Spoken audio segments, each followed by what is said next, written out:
You're listening to Nice-ish, a podcast about reality TV and your opinions with your hosts, Cindy and Grace. Hi guys, welcome back to Nice-ish. We just want to thank everybody for the warm welcome we got. It was really nice to see all of your tweets and your comments on Instagram and everywhere.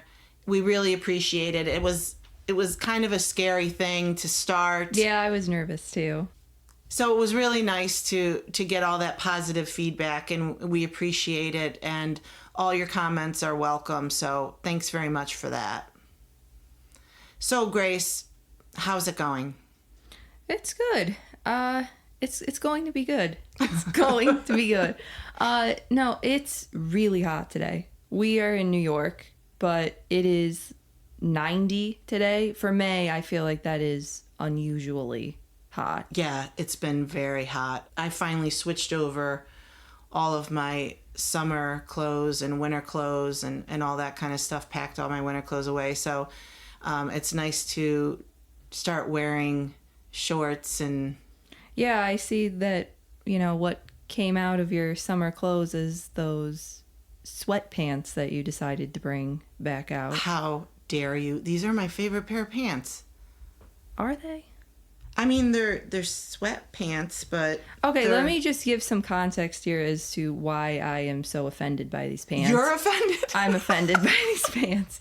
It's because they used to be sweatpants. They used to be long sweatpants, but they were too long. So they would kind of drag on the ground a little bit, and they would just get dirty for me wearing them.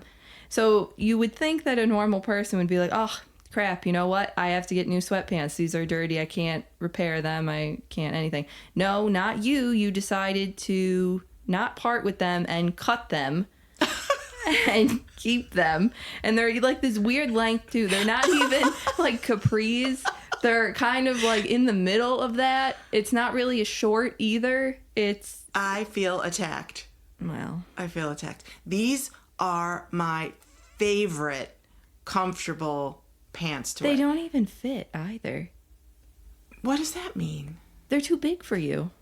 Yeah, but that's why they're so comfortable. I've worn these pants to Michael's. Not with me, you haven't. I wouldn't go out with you wearing those. Oh, I love... Let me just say, as a warning to you, if anything ever happens to these sweatpants, I'm coming for you. In fact, you're not perfect. I have great clothing. Do not come for my clothing. It's not really clothing. Don't you dare. Don't you dare. I'm just saying that in the middle of the day, if we go out and come home, the first thing you change into is your pink Powerpuff Girls robe. You wear that robe like you're the Queen of England, and you're not. That robe can be day to night.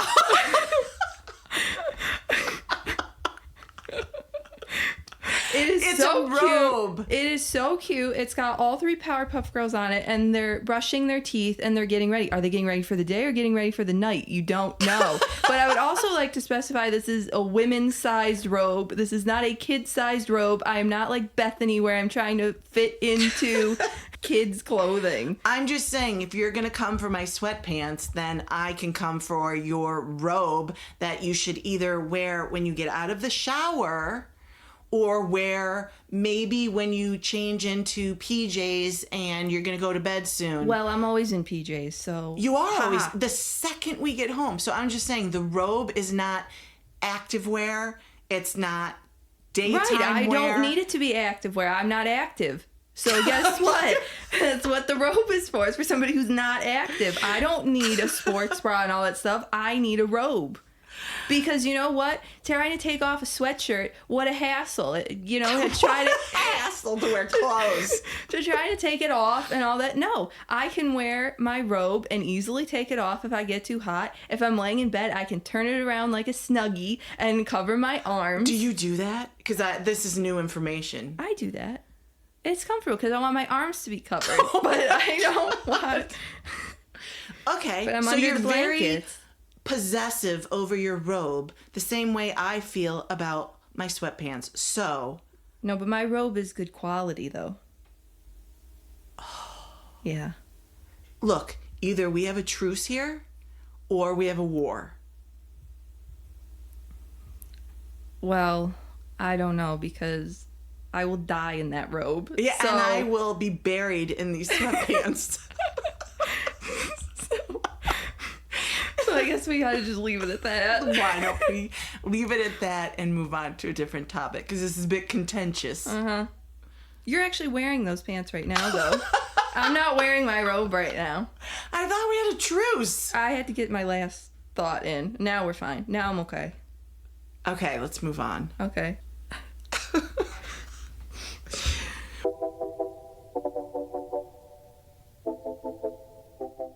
Moving on to the question that we asked last week, which was, what comes to mind when you think of the worst Housewives merch ideas?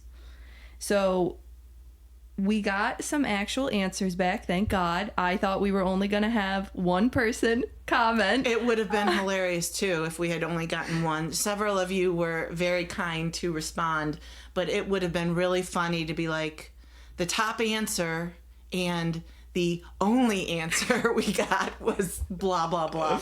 So, yes, thanks to everyone who participated. Yeah.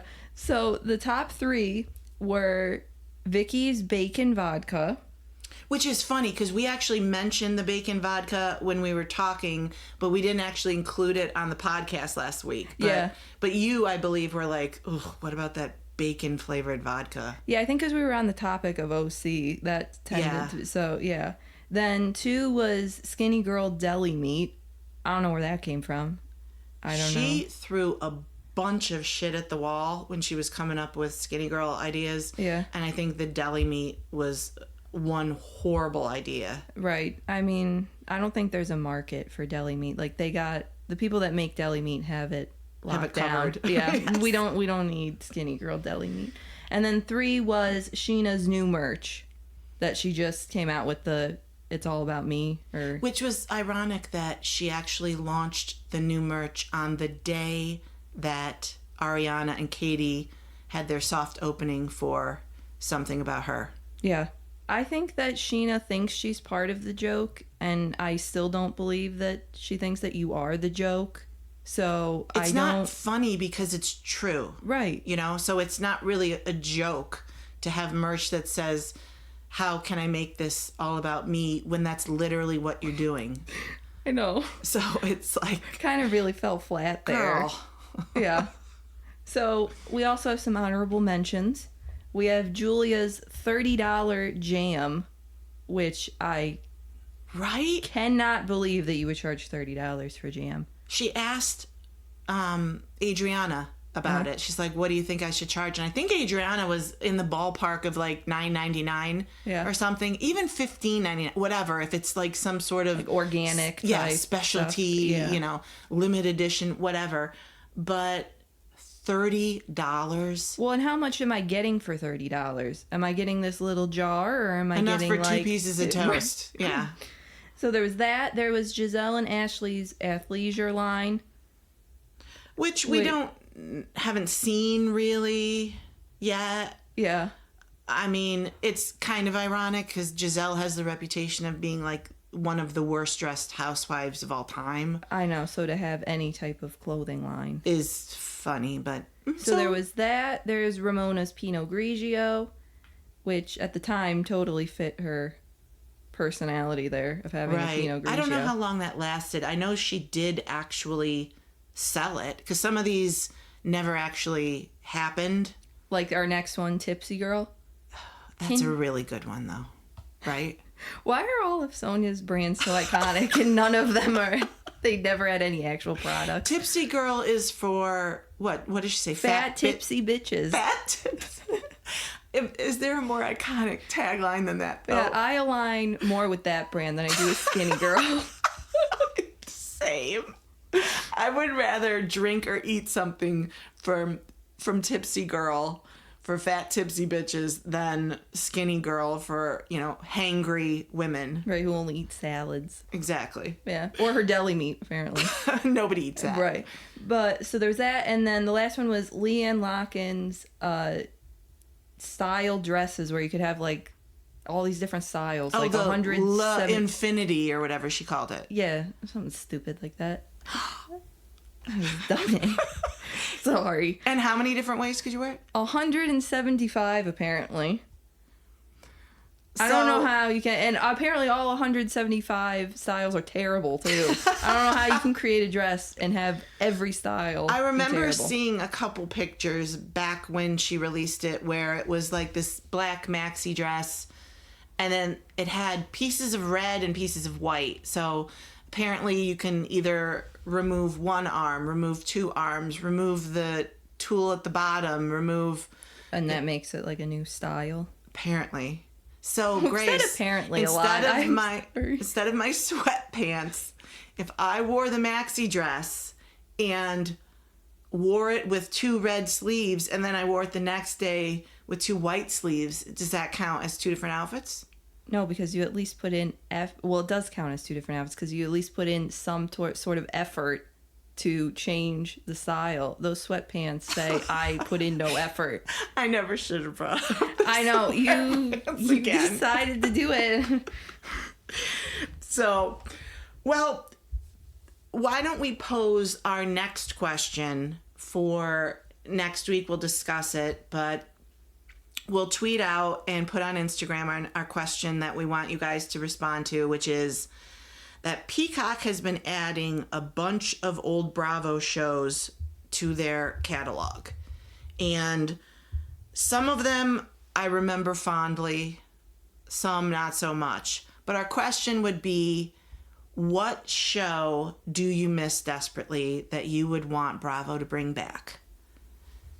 Do you have any off the top of your head that you can think of, Grace? I would love them to bring back Princesses Long Island. That was cut too soon. We did not have enough time 100%. With those girls. I would want that back. I like that, but I also liked any of the house decorating type shows, any home renovation ones. I liked Sweet Home Oklahoma. I liked the one with Carson and Tom. I like from all Queer those. Eye. Yeah, I liked that one a lot. I think, unfortunately, that one happened almost right when COVID hit, and then they couldn't keep filming it. I liked that one. I liked Sweet Home as well. Sweet Home Oklahoma. Princesses Long Island was a gem. It was so funny. And it didn't mean to be. Right. I was going to say, not always intentionally funny, but I don't think we knew what we had until it was gone.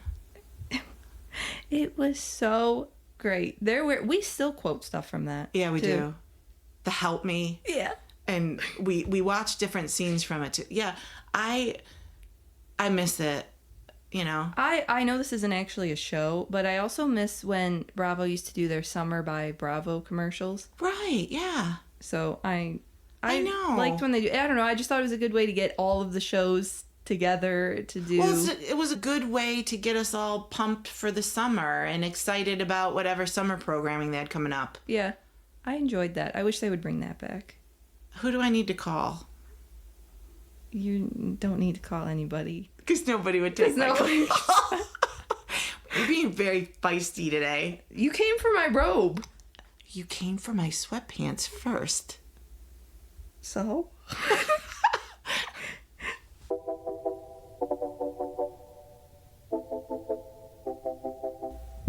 Well, why don't we get into the Valley? But before we talk about this week's episode, you and I have been super frustrated about an issue throughout the entire season, which is, where did the Michelle rumor originate? Who first brought it up on camera? All the questions that go with that. Right. So we decided season 1, before the season is even over, to do a rewatch. Mm-hmm. And we think we cracked the case. I think we did. Cindy C on the case. So around episode 6, Jax is on camera with Kristen filming at the steakhouse. And Jax tells Kristen the rumor. He says that Brittany told him that Michelle was sending texts to some celebrity and they were sexy texts. Yes. So the first time we actually hear what the rumor is from Jax. Right. Kristen had just been alluding to it about protecting her, but didn't say what it was to anybody on camera. Right. We had no idea what the rumor actually was. Kristen didn't actually tell anybody the rumor other than Luke. Because at some point we see a confessional with Luke who's saying, we're protecting them. I'm not going to bring it up. Production asks him what the rumor is, and he's like, no, I'm not doing that. Right. So we know she told Luke, who's her significant other, so that's not really surprising. Right, like Brittany told Jax. Right. Kristen told Luke, yeah. Kristen has not told anyone else. So after that meeting, it would appear that Jax goes back, tells Brittany that he told Kristen, and she kind of loses it. She's pissed. She told him not to tell anybody, and he tells Kristen. What he didn't know was that Kristen already knew. Right. Because Michelle told Kristen, and Michelle told Brittany separately. Right. So we know that. Yeah, because Kristen confirmed that Michelle told her in one of her confessionals. Right. So, and then we find out later that Brittany was told as well. But we hadn't got there yet. Yeah. But at this point, we just know that Jax is the one who brings it up. Jax is the one who first tells the rumor. Nobody else has done that. Kristen hasn't done it on camera or to anybody else. No one else knew. So she was keeping that secret.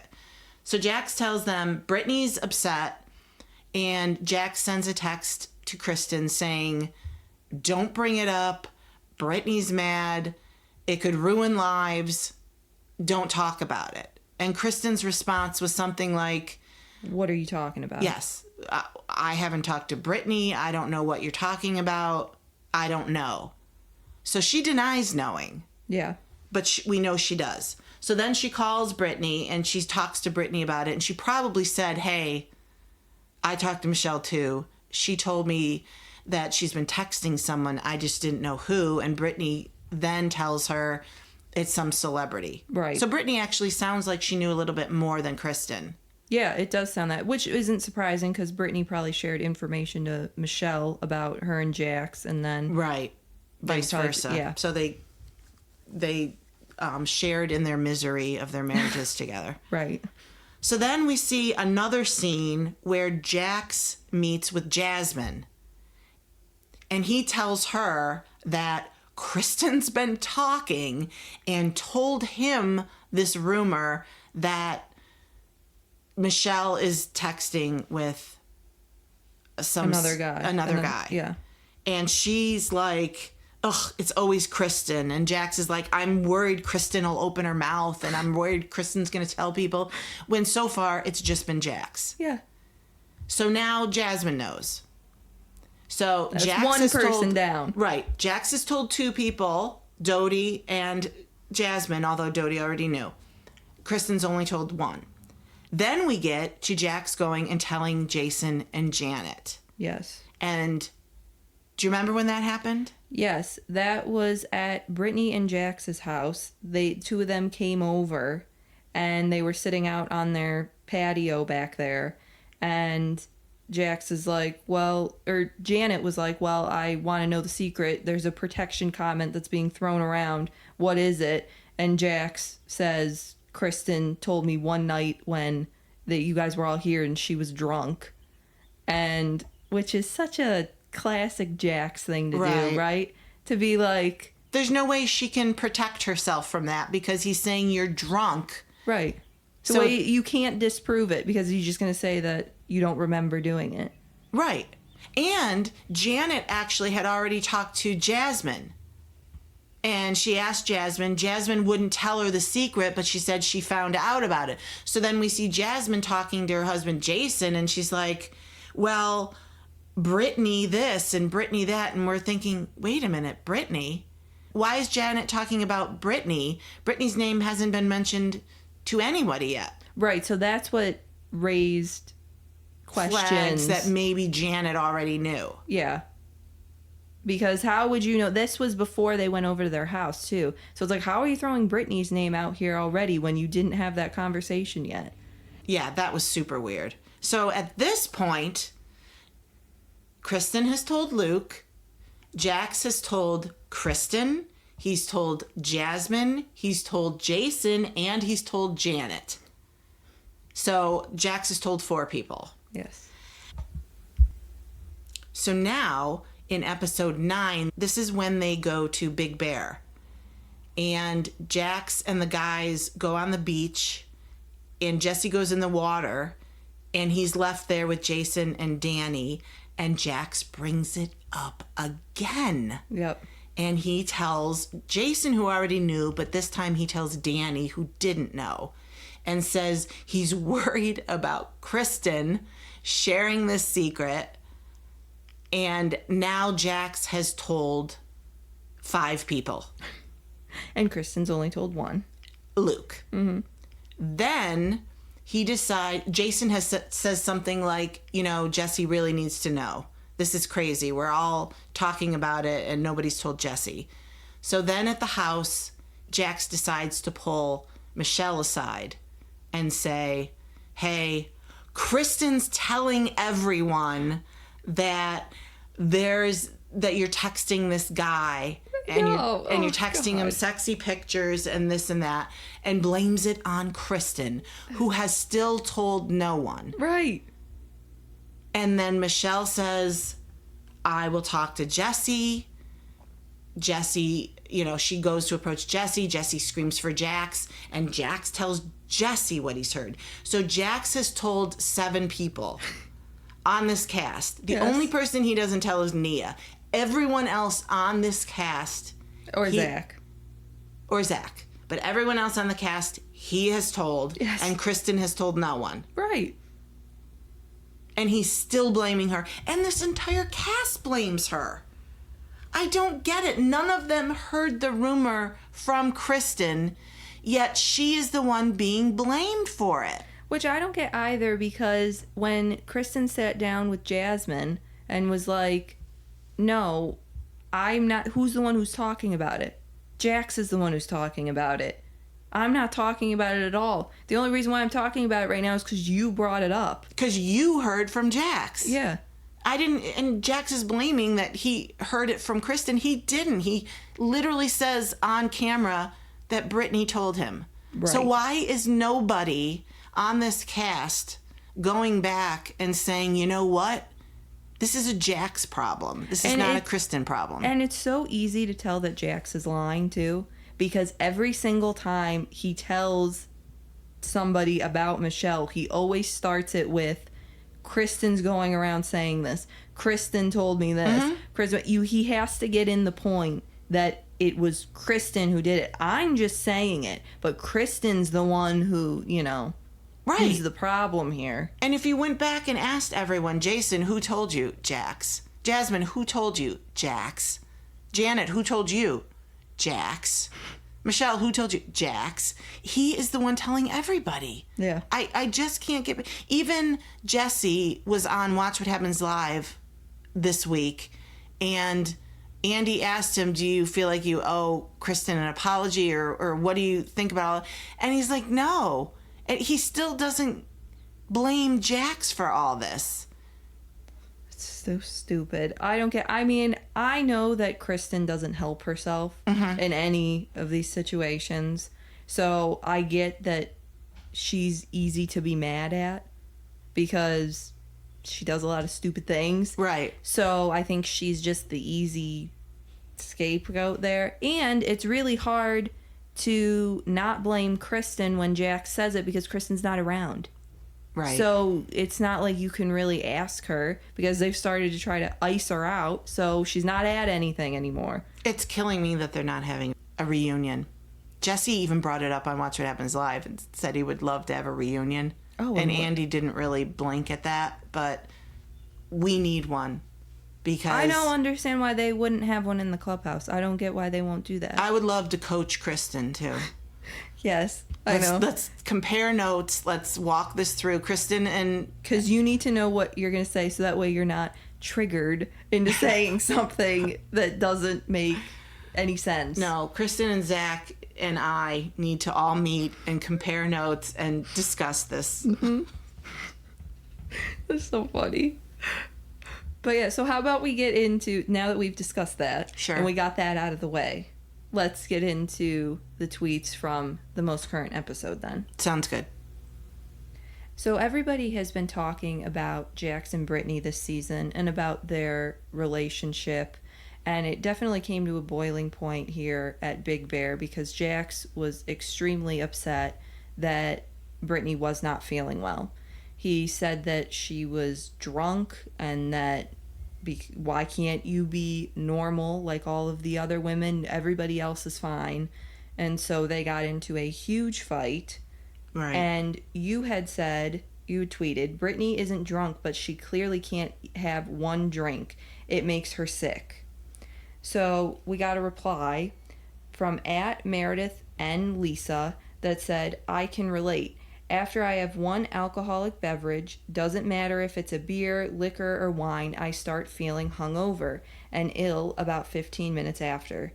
Vodka especially, I'll be sick for days. I learned drinking is just something my body can't tolerate and I quit completely.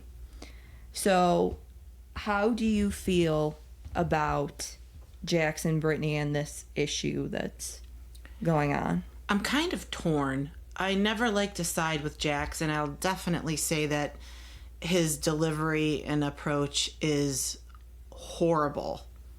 But I think Brittany has to figure out what the issue is here. I don't know if she's seen a doctor since she was diagnosed with an ulcer, but we know that back in season 7 of Vanderpump Rules, she was diagnosed with an ulcer and told not to drink, that it would just kind of exacerbate the problem. And I think that's why I think she probably didn't have a ton to drink on this particular day.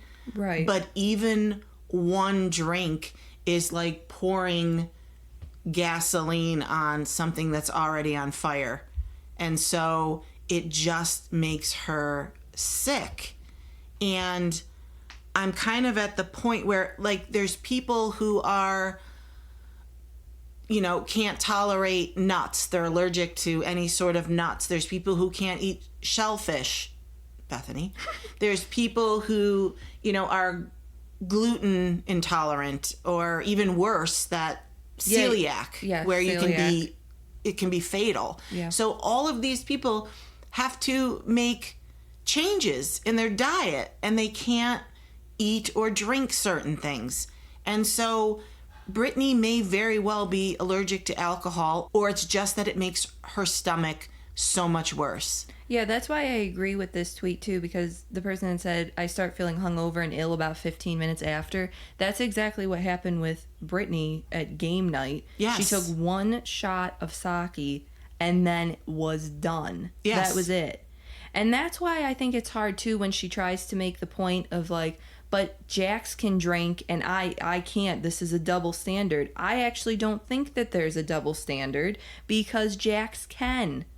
He's fine. Yes, you're he the can one bounce who's back. not fine. Yeah, you wouldn't even know that he was, you know, He had said two bottles. He said at Big Bear he had taken, I don't know if he's 2 bottles of something. I don't know if it was vodka or whatever. He was drinking with the best of them, but he can bounce back and he can be okay and he can function. I mean, even that evening when he was screaming at her, which was horrible, he was not drunk. He didn't look hungover or anything. No. So you can't really compare his drinking with hers because he doesn't have an ulcer and he can clearly tolerate more alcohol than she can. Right. So I get him being fed up with this issue, especially because this has been going on since season 7 and it seems like she hasn't really done much to, if anything, to get Fix better. the problem. Yeah. But oh god, Jax, you can't. He's even gone to her scream mother, he said. Right, I know, that was interesting. Yeah, so clearly he's done, but in this episode, he specifically said, I'm going to make an example out of her. I'm going to do this. She was furious that he did it in front of everybody. Even Jesse was like, dude, you can't do that in front of everybody. And he's like, no, I needed to. She needs to hear it.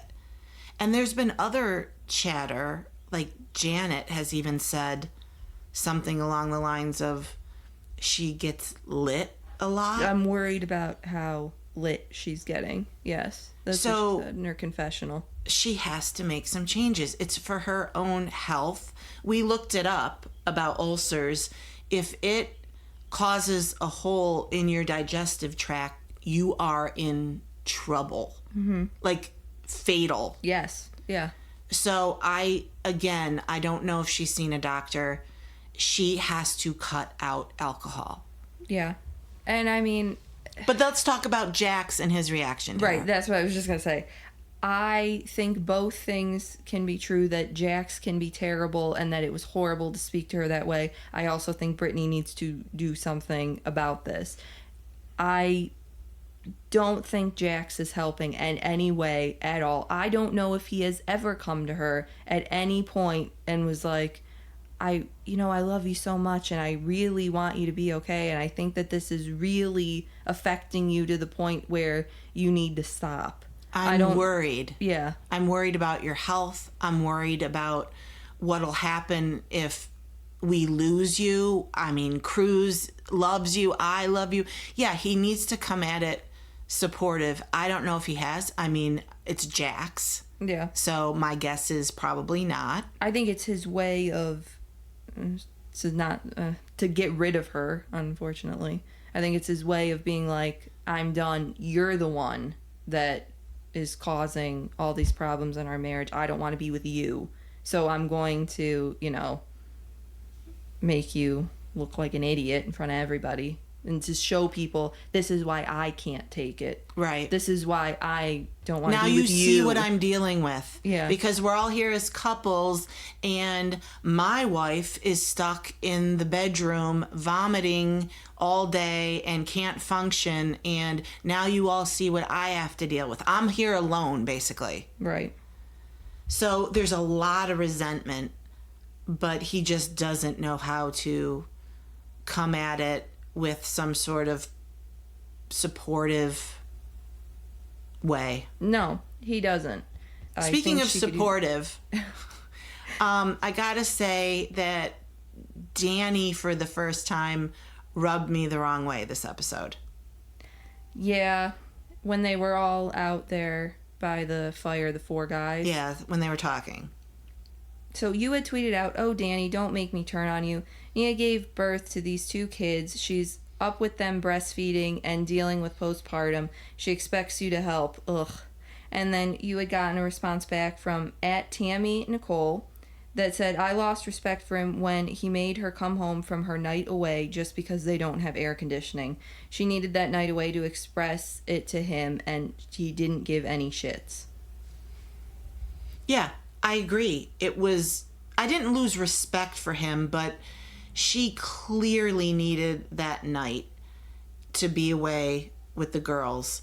And it's hard to hear him criticize her when she's going through so much. Your parents together, you're in this together, you're sharing this experience, and for him to say she doesn't, what did she say? That he doesn't, or that she's not supportive. Yeah, that she's not supportive of him. That's just clearly not true. No. So, I mean, I'm surprised that when he said that instead of the guys being like, "No, really? You think that? I don't think that at all. I don't get that at all." Like, build it back up. Like, no, you shouldn't think that. You should, Then you got Jesse, who's horrible. Tool, yes. Who's like, they never do. They never appreciate us. I'm like, yeah, Michelle doesn't appreciate you because you didn't do anything. She literally said, you never once got up with Isabella, never changed her diapers, and she had to start sleeping in a different room. Yeah. And then Danny says something along the lines of, yes, women nowadays expect more. And I'm thinking, yeah, we do. We expect you to step up and be a partner. Yeah. There was a time long ago when we were stuck in the kitchen and we had to cook and clean for you and we had to raise the kids and you went to work and came home, but you weren't responsible for anything. Well, you know what? You're a partner in this. So, yes, we do expect more. And you should pick up more of the slack here, too, because of how her postpartum depression is going, too. Yes. So she's struggling physically just to, have your breastfeeding and all that stuff like that. But then also just clearly emotionally struggling. Right. So right now you just need to be more. You need to do more.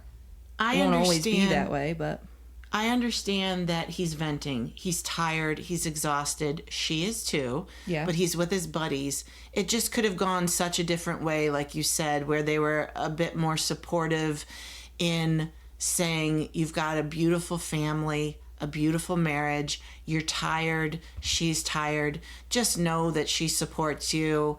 You support her, and sometimes someone picks up more of the slack than the other person, and then that changes and they pick up more slack. So you just got to roll with it. And I like Danny. I'm not saying that I don't like him. I think he's great, especially compared to everybody else on the show.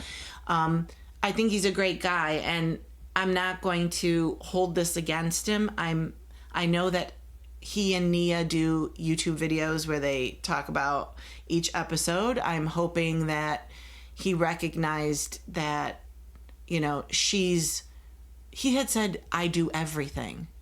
And I was just like, really? Right. You do everything. Yeah. So there were just a couple things that rubbed me the wrong way, but I know that a lot of times these shows can be a mirror, and they watch them back and they see what they're saying that could potentially hurt their partner, and then they make some changes. So yeah. I kind of felt too like Jesse was projecting his opinion or his relationship onto Danny as well. Like, they never appreciate, like, well, no, I don't think you're referring to Nia anymore. I think you're referring to your relationship with Michelle. I thought Michelle did that in the kitchen, too, when she was talking to Nia about their house, about wanting to move to Santa Clarita. I think she was kind of like, well, you shouldn't do it for just to make him happy. You should want to move there, which obviously I agree, but I feel like that's how she feels about Jesse. Right. And not necessarily, I mean, Nia could have changed her mind, she could have been like, oh wow, this house is beautiful or whatever. So it's not like I'm necessarily doing it for him. It's just that, yeah, and life's about compromise. yeah.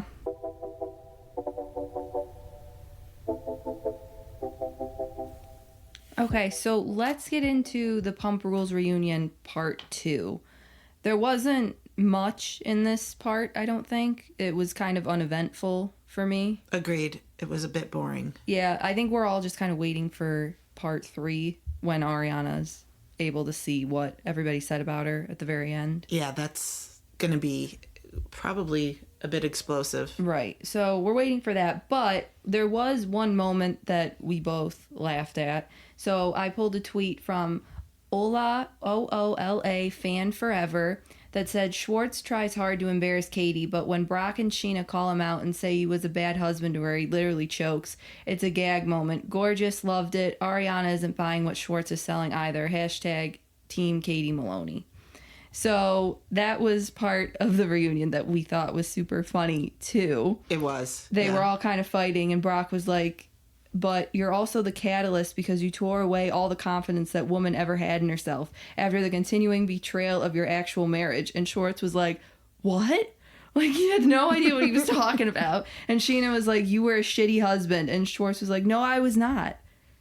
Yeah, it was a literal drive-by shooting. I mean, he did not see that coming. Brock and Sheena just unloaded on him. I didn't see it coming from them either. I thought that was so funny that, Brock felt the need to be like, no, you need to know that this is why Katie's, acting this way. This is why she's saying the things she's saying. You were a absolutely shitty husband.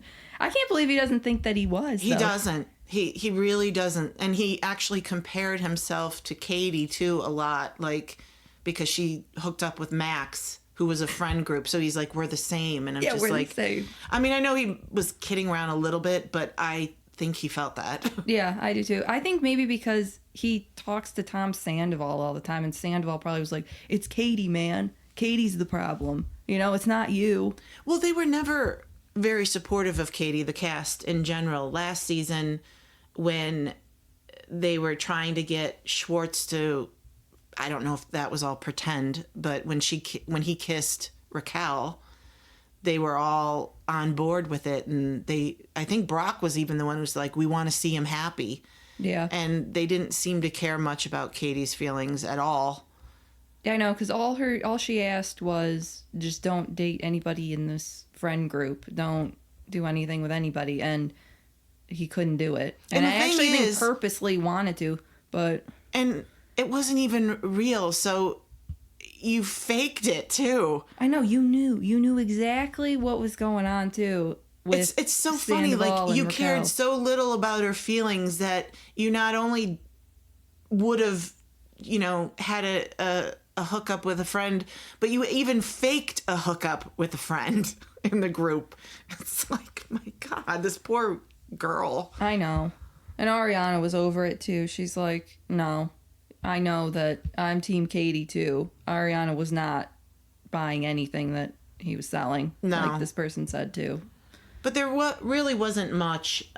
We went back and watched it a second time just to see if there were anything else that happened in the episode, and there really wasn't much. We, like you said, I think we're all just waiting for part 3 to see Ariana's reactions to finding out how she got betrayed. I mean, James cracks me up every time. Him talking to Sandoval, he gets so like when Sandoval he gets said to him, "Get off your high horse." I'm galloping so far ahead of you. I can even see you in the distance. That is so quick. It's just so funny to me how quick he is with his... He doesn't take his foot off Sandoval's neck. I mean, even at the very end when Ariana was talking about their pets and how she was keeping them, and apparently Sandoval rolled his eyes, James was on him in a second. Yeah. And was like, don't you roll your eyes. And, he's the only one that he can fight with. He hasn't been able to fight with anybody yet. So, so one eye roll. Yeah, one eye roll, and it's just... Yeah.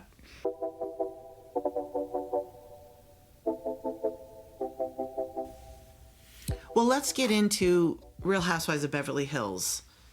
Bravo announced the cast for the upcoming season 14, and the ones who are returning as full-time housewives are Garcelle, Erica, Dorit, Kyle, and Sutton. They let go of Anne Marie and Crystal. But they have added a newbie. Her name is pronounced Bosoma, so it's Bosoma St. John, and she's the only full-time housewife they added. They did add Jennifer Tilly as a newcomer, as an official friend of, and then Kathy Hilton will be back as a friend of as well, but she's been on the show before. But the two newbies are Bosoma and Jennifer Tilly. I had tweeted out about Bosoma and said that she was the former chief marketing officer at Netflix and Endeavor, and that she seemed like a real boss. Yeah. And that I love women that make decisions and run shit. I know. Women get shit done. Yeah. We need more women like that on Housewives. In general, everywhere. Yeah, just in power, general. Right. And, all over. And our bestie from BravoCon 1, Brian, at B. Gianelli, said, "Oh, she's a boss. I knew of her before this." So she's definitely recognizable outside of Housewives. She's got a name for herself. People magazine described her as a celebrated author, podcaster, and marketing executive who has worked in leadership positions with a slew of brands, including Pepsi, Apple, Uber, Endeavor, and Netflix. She's 47 years old and is a mother of 2 and a widower. Her husband of 10 years passed away in 2013. So I'm excited. Yeah. I think that she's going to be a great addition after the Anne-Marie, Debacle. Yeah. I think that she's got her shit together and she's clearly a powerhouse. So I think she's going to be great on the show too. Yeah, I like seeing someone in charge in their professional career because they'll come into the show and won't be a pushover and they'll hold their own. Yeah, and it's not like she needs the show to make a name for herself. She already has that. So if she leaves, it's not like... I'm already talking about her leaving her. But, I mean, if she were to leave, it's not like this is part of a legacy for her. It's she's not there hawking her wine. Or her toaster oven or whatever. No, she doesn't need this. Right. Well, then Jennifer Tilly is also joining the cast as a friend of. That's going to be fun. I think so, too. She's also known for roles on TV, Family Guy. She's in that Child's Play series. Mm-hmm. And she's Celia from Monsters, Inc. Celia, yes. Which is the only thing I care about in that list of... Yeah, she's awesome in that. And we know her. We've seen her in poker tournaments, too. Oh, yeah, that's true. She does play poker. So she's kind of a bad bitch, too. Yeah. Well-rounded. Yeah. There's, when I had tweeted it out, we got a couple tweets about her, and one from @_Steffi Weffy _ who said, she's so iconic. Mm-hmm. And then another from reality _TV ho, who said, I might have to start watching again. I know. I think that we actually didn't watch last season of Beverly Hills. I was not interested. I don't think you were that interested either. I wasn't interested in seeing the whole Mauricio Kyle marriage fall apart. So yeah, that was sad to me too. So yeah, I was not interested in that. And then you have the people that say that that was for a storyline, which I cannot believe. Well, why don't we talk about that? Because it drives me insane when people say that. There were people saying they actually split up for a storyline. There are people now saying Dorit and PK, who have separated officially, are doing it for a storyline. And it just gets old for me. These are people's real lives. And you want real in reality TV. And I really think production has made a serious mistake in pushing Housewives to have storylines. Well, here's my question to you then about that, which is, where do you think that narrative starts to come from about the storylines? Because it always happens when something big happens in their lives or whatever, that's what gets brought up. But why do you think that the audience is so distrusting of these women? Because that's what it comes from. I think that production wants each season to be bigger and better and more explosive. And these women are under so much pressure to perform instead of just living. And in the beginning, I think that's why Housewives was so popular.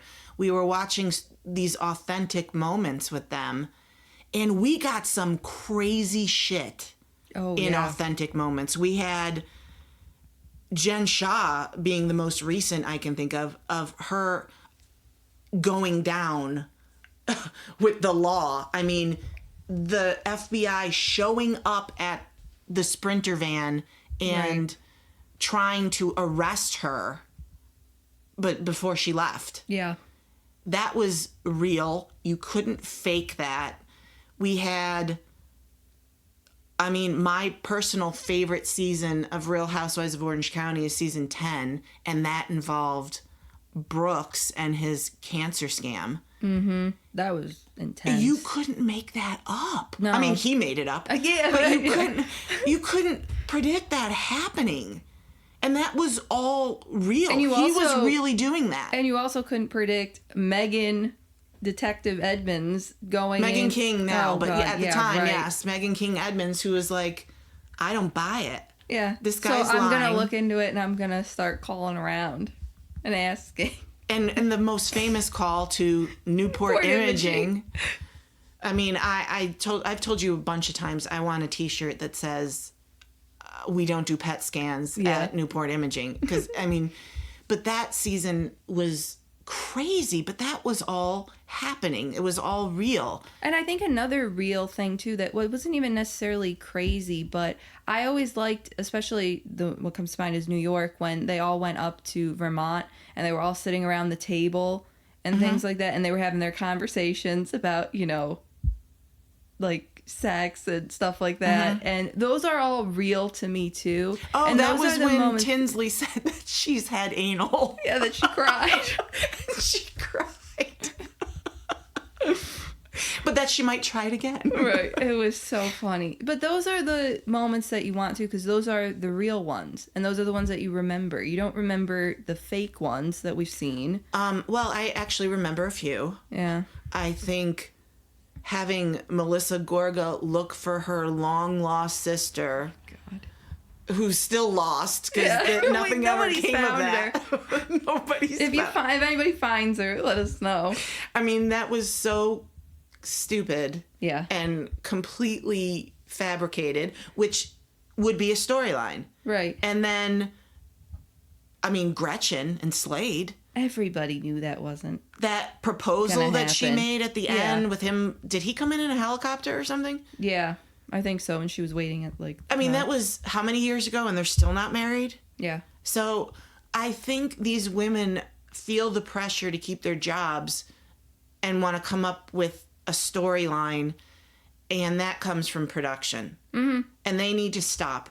Like I said, the best part of these shows are the women all together, whether they're on vacation together, whether they're at a table, a dinner party from hell together. Yeah. It doesn't matter. Those seem to be the most authentic, whether they're explosive or not. Sometimes they're fun, sometimes they're nasty. But it's real. Right. I liked the one, I thought of another one too, from Beverly Hills, where they were at that wine tasting and they were all doing impressions of each other. Oh, right. Kyle. Yeah. And that was super funny. That wasn't a scripted moment or anything. And people just need to relax about that, because Dorit and PK are separated. They're not going to put their children through something like this for a storyline. It's just dumb. Right. Same with Kyle and Mauricio. They're not going to do that either. And you know? I mean, he's moved out. Yeah. He moved out of their house. He bought another place. So I just think it's silly. Yeah, and let's stop. I don't think anybody needs a storyline. Let's not have anyone come up with a storyline on these shows anymore, and let's just go back to realness. Agreed.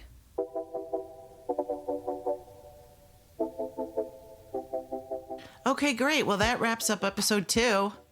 We'll be posting the question, what show do you miss that you would want Bravo to bring back, on our podcast Twitter and Instagram accounts. So you can follow us at Nice-ish Podcast or Love Cindy C, either on Instagram or Twitter. And you can listen to Nice-ish wherever you get your podcasts and on YouTube. Look for new episodes every Monday, and thank you for listening, and have a nice-ish day.